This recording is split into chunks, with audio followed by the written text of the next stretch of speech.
Ok, merci. Bonjour à chacun. C'est toujours une grâce de venir partager la parole du Seigneur entre frères et sœurs. Donc, je bénis le Seigneur pour Janice, pour René, pour le travail merveilleux qu'ils font et pour vous aussi par votre fidélité qui est très encourageante. C'est ça la communion et la communauté des frères. Start. Go.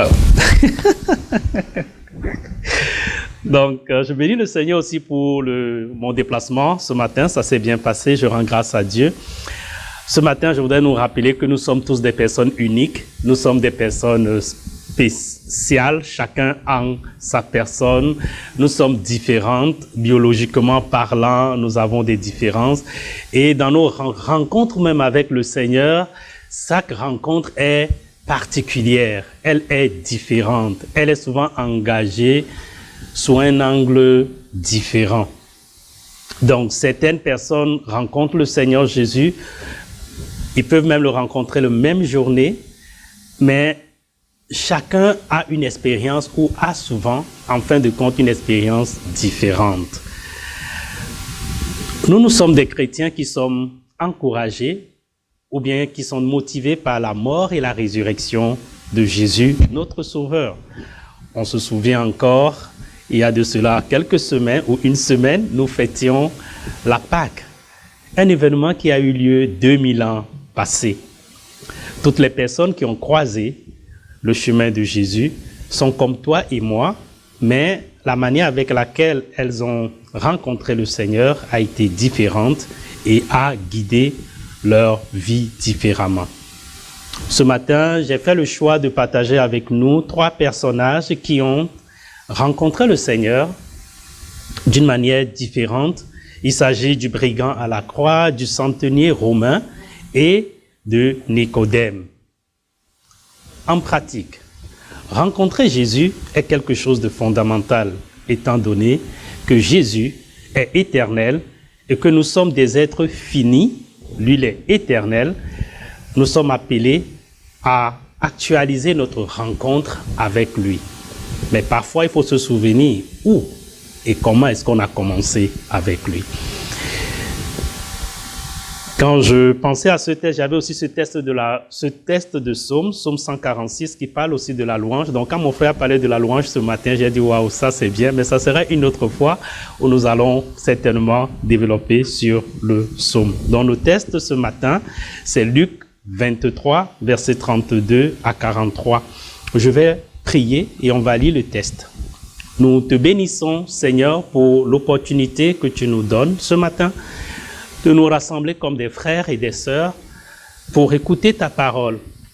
Nous nous sommes proposés ce matin de parler de ces personnes, de ces personnages qui sont dans la parole, mais nous prions pour que ce que tu veux enseigner à chacun d'entre nous aille au-delà de ce que nous lisons, mais que ce soit une révélation de ta part pour nous encourager dans notre marche avec toi.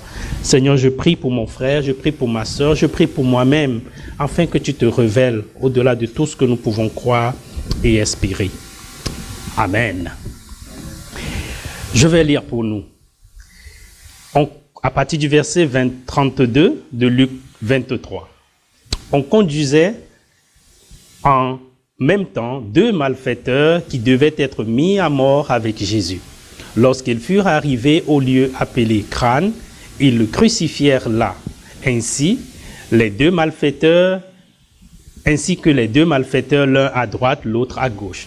Jésus dit, « Père, pardonne-leur car ils ne savent pas ce qu'ils font. » Ils se partagèrent ses vêtements en tirant au sort.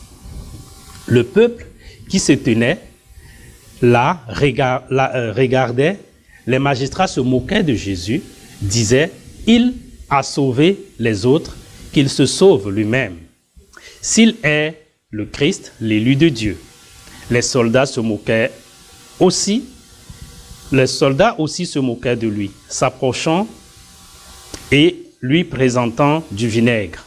Ils disaient, « Si tu es le roi des Juifs, sauve-toi toi-même. » Il y avait au-dessus de lui une inscription, « Celui-ci est le roi des Juifs. » L'un des malfaiteurs crucifiés l'injuriait, disant, « N'es-tu pas le Christ? Sauve-toi toi-même et sauve-nous. » Mais l'autre le reprenait et disait, « Ne crains-tu pas Dieu, toi qui subis la même condamnation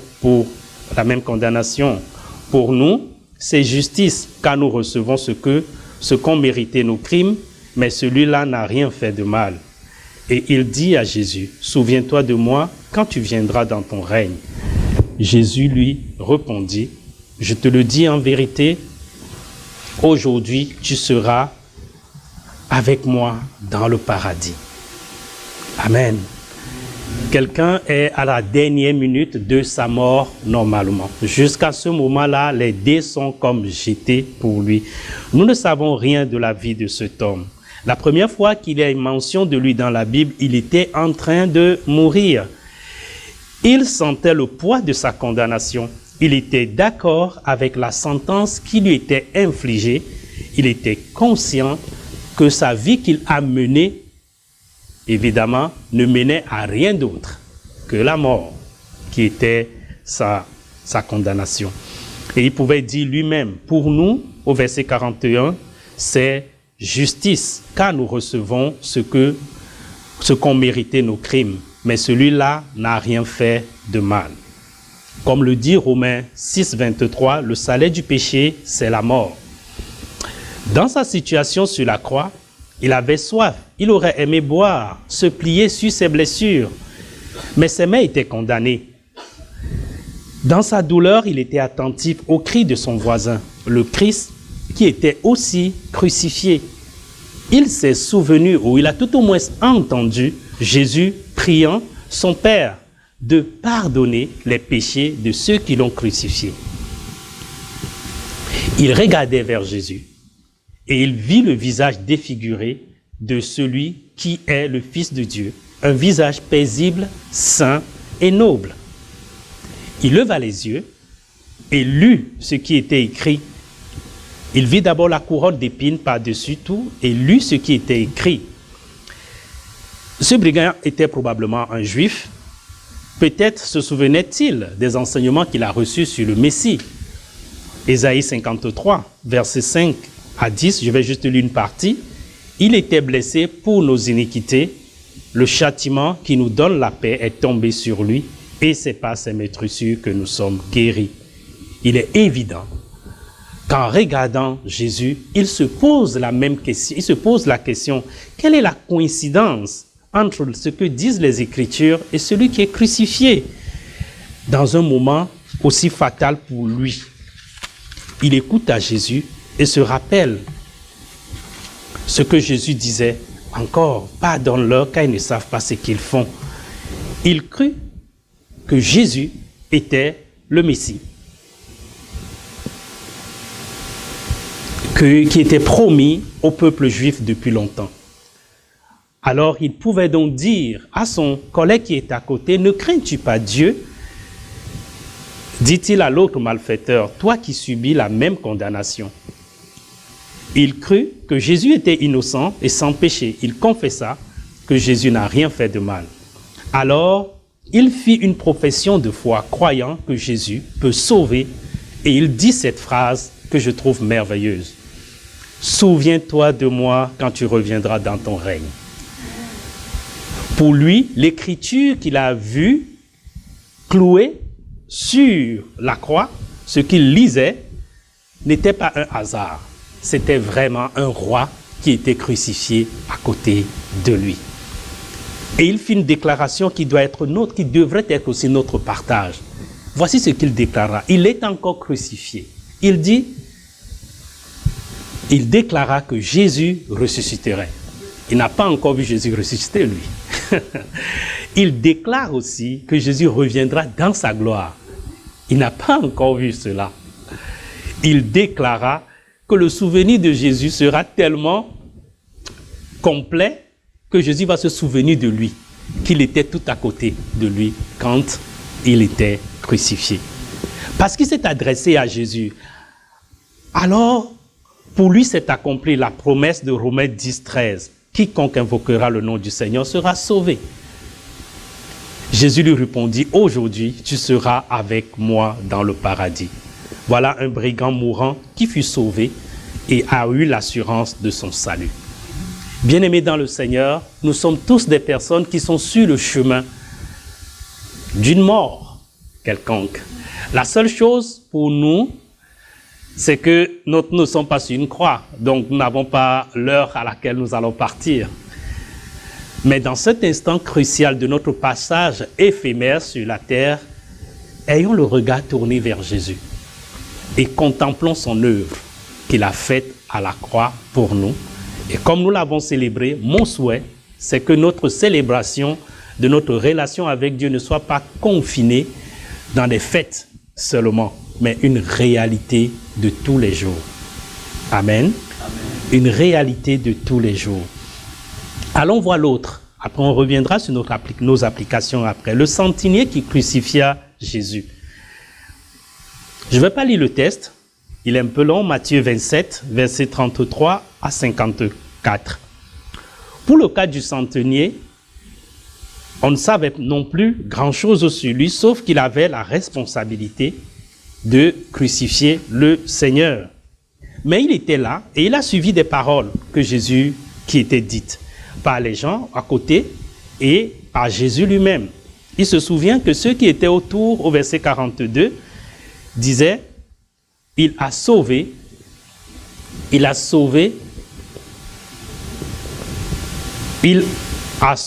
autres et il ne peut se sauver lui-même. S'il est roi d'Israël, qu'il descende de la croix et nous croirons en lui. » Ça, c'est le défi que les gens lui lancent. Lui, il est là, il est en train d'exécuter ou il va exécuter.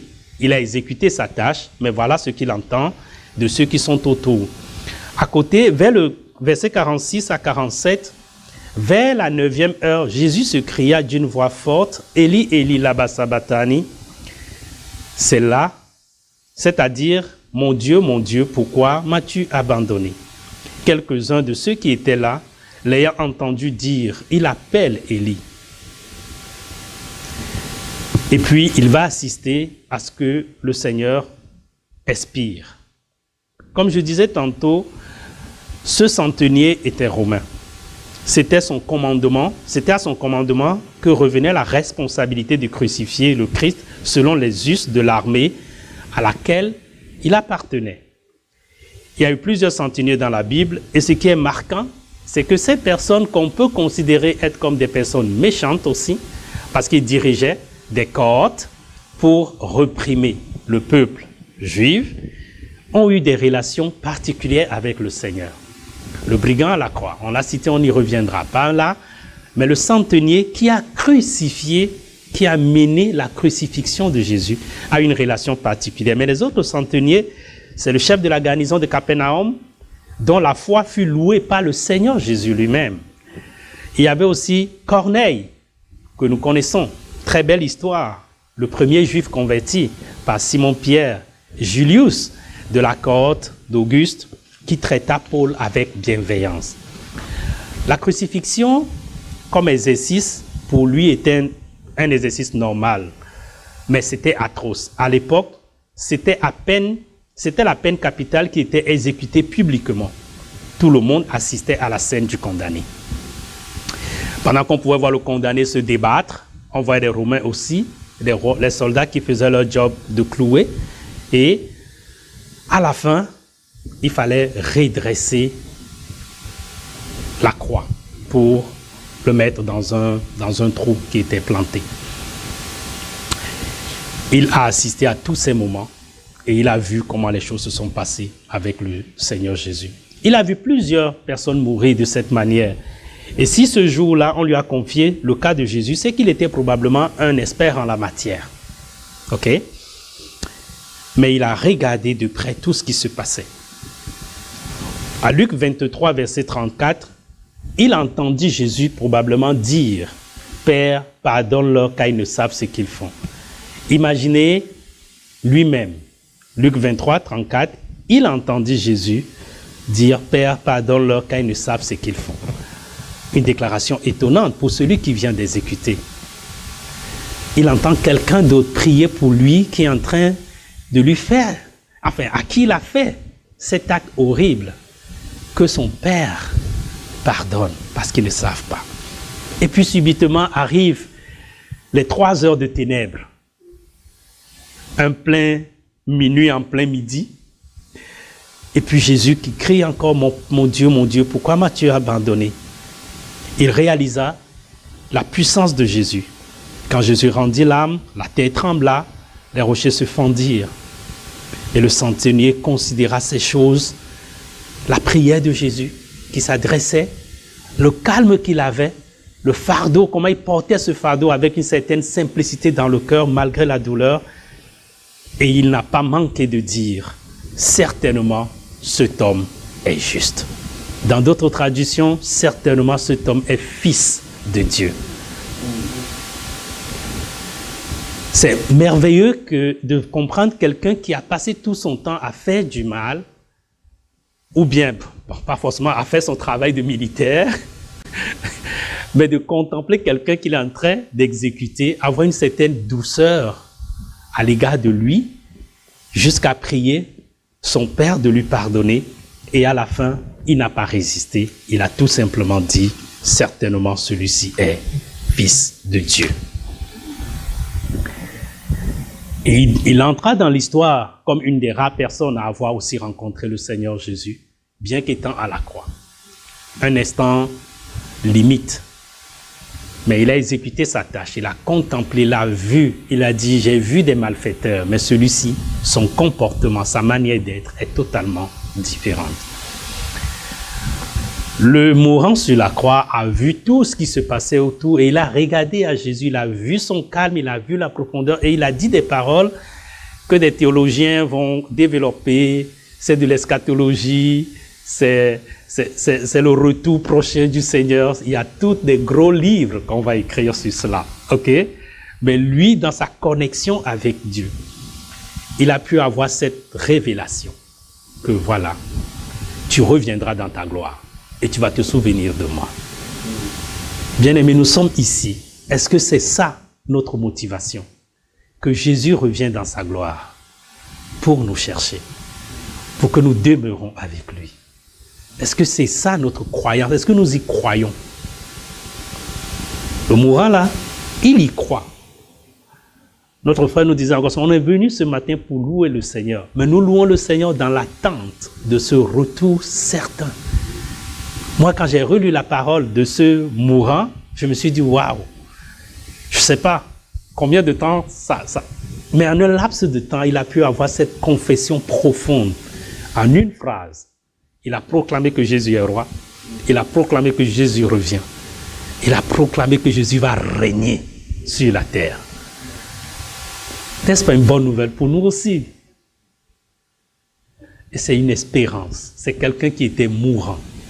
Il était mourant, mais il a rencontré Jésus. On sort de la Pâque avec des éléments de festivité, mais il y a des éléments aussi importants, des phrases aussi importantes qui doivent revisiter notre mémoire.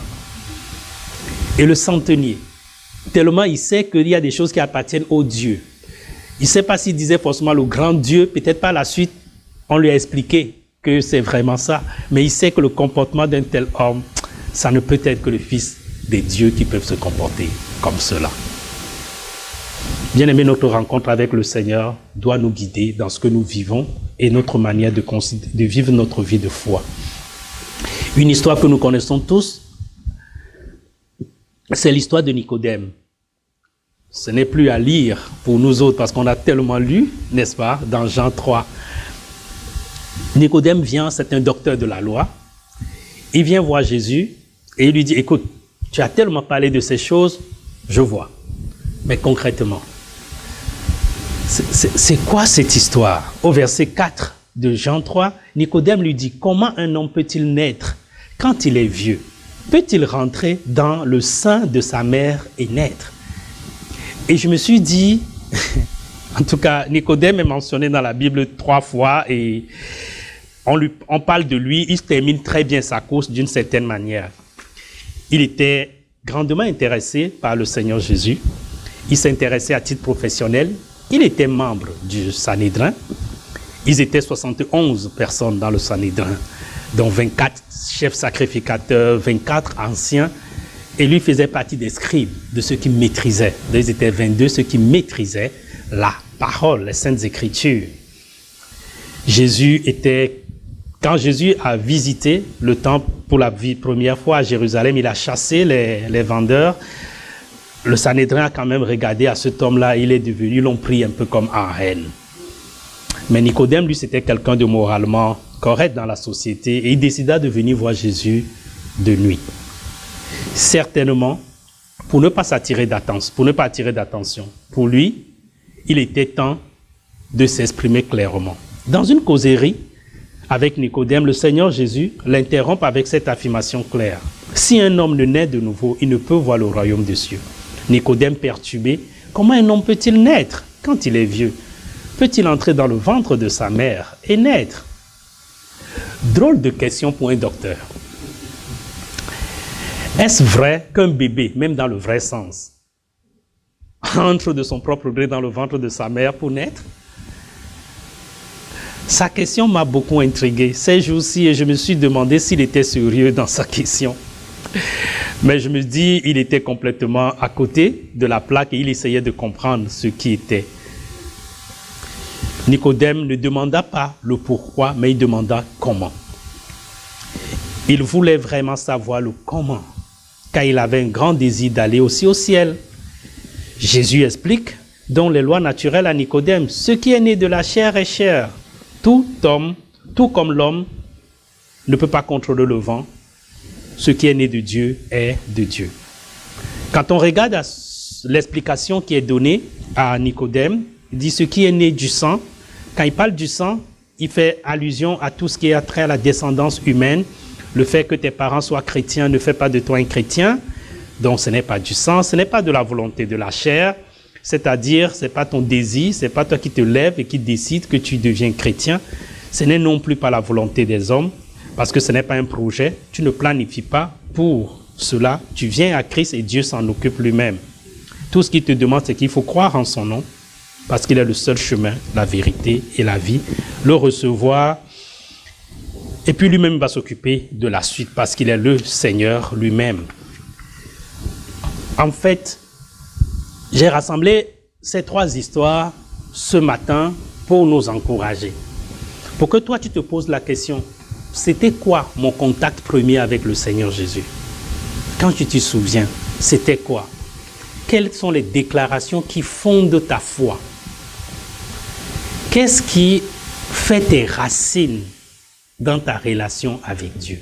Pour que si n'importe qui ou n'importe quoi arrivait aujourd'hui, que tu ne t'ébranles pas. Parce que c'est important. Pour ce mourant à la croix, même si on venait encore lui couper, je ne sais quoi, il sait qu'il était déjà mourant, c'est vrai, mais quel que soit ce qui pouvait lui arriver, il était certain de sa déclaration. Ce militaire, ce capitaine qui a dirigé plusieurs personnes, devant la situation, a eu la conviction de sa vie que sûrement celui-ci est fils de Dieu. Nicodème, malgré toute sa science de docteur de la loi, pour avoir scruté la parole pendant des années, est venu dire à Jésus, c'est comment? Comment est-ce qu'on fait? Et Jésus lui explique. Et nous pouvons être rassurés que Nicodème est parti de cette rencontre avec Jésus. Il est venu de nuit et il est rentré avec un cœur éclairé. Amen.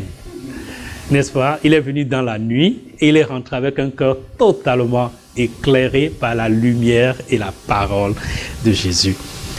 Donc, qu'est-ce qu'on peut retenir en guise de conclusion pour ces choses que nous nous sommes dites? Il y a de la place pour toi dans une relation avec le Christ. Peut-être tu crois comme le malfaiteur converti qu'il reviendra, il te prendra dans son règne. C'est bien. Face à la création qui t'entoure, les hauts faits sur lesquels tu médites, as-tu véritablement conclu qu'il est fils de Dieu? Continues-tu de raisonner avec des idées populaires comme mes bonnes et mes mauvaises choses iront sur la balance et puis Dieu va décider si je serai. Il faut que tu te rassures de ta relation profonde avec Dieu. Et vous savez, plusieurs d'entre nous cheminent avec le Seigneur depuis des années, ici ce matin. suis pas en train de te dire de renaître de nouveau.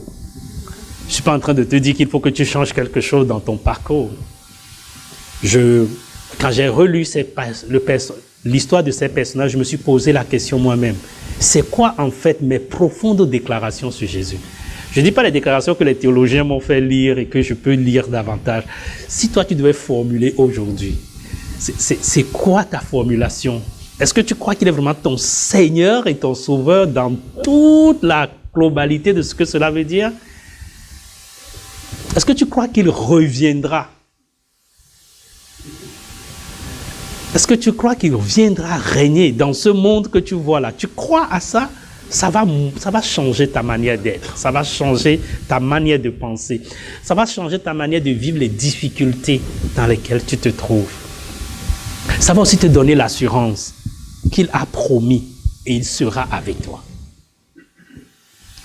Si tu as décidé un jour de suivre Jésus, il ne va pas t'abandonner. Mais il faut que toi-même, tu fasses une sorte d'introspection personnelle pour dire, voici là où j'en suis dans ma marche avec le Seigneur.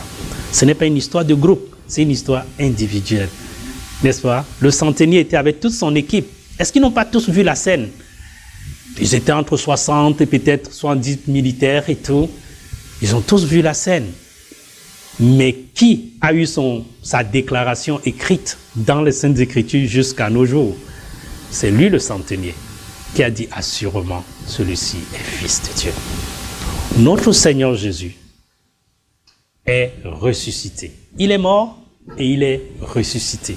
Il n'était même pas encore ressuscité qu'un mourant à la croix a déclaré que quand tu vas revenir, tu es en train de partir, quand tu vas revenir, souviens-toi de moi. Et une chose importante pour clôturer ce matin, c'est que notre Dieu est un Dieu de souvenirs. Il se souvient toujours. N'est-ce pas? Le Zakar, comme on dit en hébreu, c'est un Dieu qui se souvient toujours de nous. Et il est capable de se souvenir de toi, quelles que soient les situations dans lesquelles tu te trouves. Il ne promet pas seulement qu'il va seulement venir plus tard pour résoudre ces choses, même maintenant. Ton attitude, ta manière de t'adresser à lui vont changer la donne. Est-ce que tu crois vraiment en lui? C'est important. Mon défi pour toi est que la résurrection du Christ pour toi ne se limite pas seulement à une fête à la Pâque. Je souhaite que tu sois guidé par la force de la résurrection. Tu affrontes ton appel pour une expression totale de ta foi et dans ton service. Et on se le disait encore la dernière fois, que lors de la création, Dieu a seulement dit que la terre soit. N'est-ce pas? Et les choses sont venues. Mais pour notre salut, c'est le sang de son Fils qui a coulé. C'est très précieux. Mais le sang a coulé et il est ressuscité. C'est la plus grande manifestation de la puissance de Dieu sur la terre. Vaincre la mort. Il a vaincu pour l'éternité. Amen. Où est ta relation avec Dieu? Quelles sont tes déclarations sur le Seigneur? Si tu as des questions, tu as des doutes, tu peux te rapprocher des anciens, ils vont t'éclairer, ils vont te supporter. Si tu es sur le cheminement, loue le Seigneur pour sa révélation dans ta vie et bénis-le continuellement parce qu'il reviendra te chercher. Il reviendra et il se souviendra de ta foi. Amen. Amen. Prions le Seigneur. Merci Seigneur pour ta parole pour nous ce matin.